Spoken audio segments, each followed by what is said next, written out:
We are getting you ready. Oh, look at that throwback there. Picks. Can y'all just give me a glimpse into what was going on when these pictures were taken? Danny, I want to start with you. That might be the first and only time I have a better head of lettuce than our guy BQ right here. That might be it. That goatee, I too. can't grow that face lettuce you got. That's right. Definitely a little thicker there. Bring that back? What? Maybe I should. What is that? And the sideburns. I like the sideburns as well. Just for men.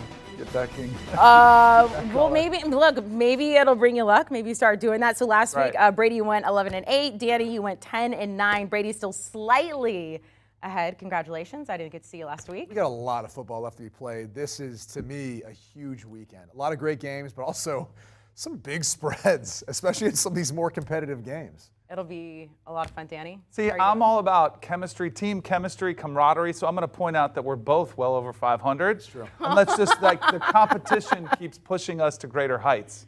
That's the way I look at it. Like one of those awesome weeks where I'm way over, I'm almost perfect. I haven't had that yet.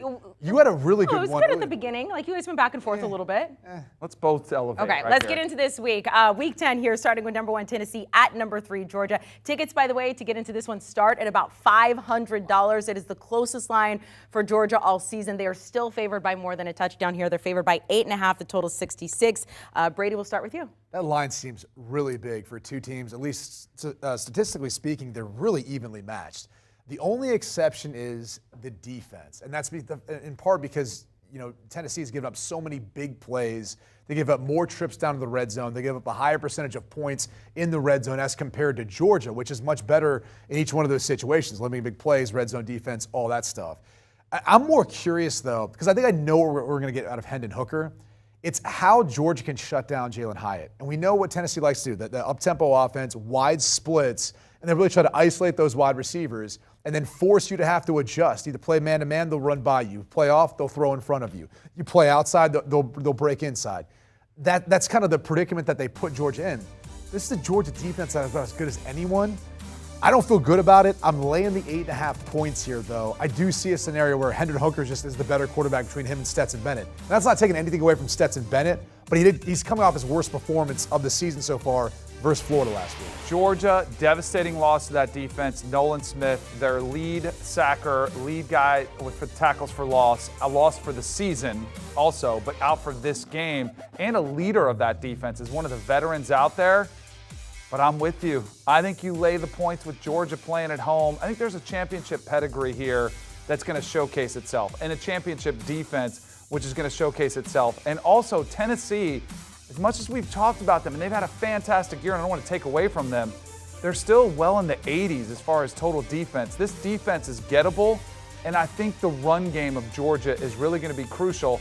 I'm with you, though. I think this is going to be a really fascinating matchup. I think it could be close. But even going back to look at, and I think that first quarter, that surge, Tennessee is awesome. Josh Heupel's a great offensive mind.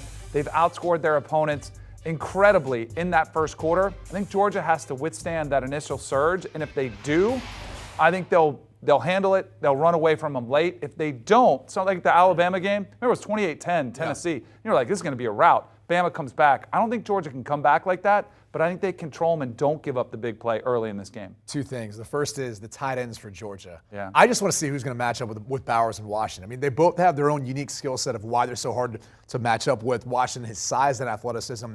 Bowers, his speed and athleticism for a guy that plays tight end. And then, I don't want to make too much of this, but whoever loses this game is still in it.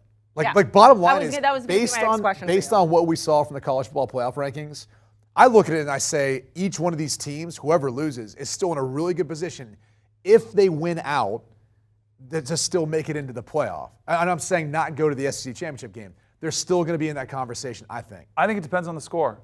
If it gets sideways and one team gets run, then they might be out of it. But if it's close, they'll definitely be in the conversation. But there's so many hypotheticals that you have to walk through to have these teams play out. Like an undefeated Power 5 conference champ is in, no matter what. But who's going to run it? Well, the only reason I'll step back against that is not if it's TCU. Oh, I think so. Because you're already seeing TCU behind 3 SEC teams. Yeah, but so there's a scenario when if Alabama wins the SEC and Georgia beats Tennessee, and that's Tennessee's only loss. Yep. And Georgia's only loss in the SEC championship game. We already saw them put both in last year. But Georgia's resume then would only be the win against Tennessee and Oregon. And TCU, while they might not have that top 5 win, their complete resume would be really complete. You're thinking that by the end. Right. But there right now is a lot of beating up right now in the Big 12 of each other. And I don't know what that resume looks like when it's all said and done. If it's TCU and Kansas State, who currently has 2 losses, but I think it's looking like maybe that's the team that would end up playing them. But they still have to get through it. I mean, you could be looking at, a top 25 win in a conference championship game, but the rest of that schedule doesn't look quite as good. We'll talk about TCU here in a little bit. You see them there at 7 hosting Texas Tech this weekend. Make sure they're not looking ahead to going to. Coming up, we're just getting started, giving you picks for all ranked games for Week 10, including another ranked versus ranked game, Wake Forest at NC State. We'll head to the ACC next.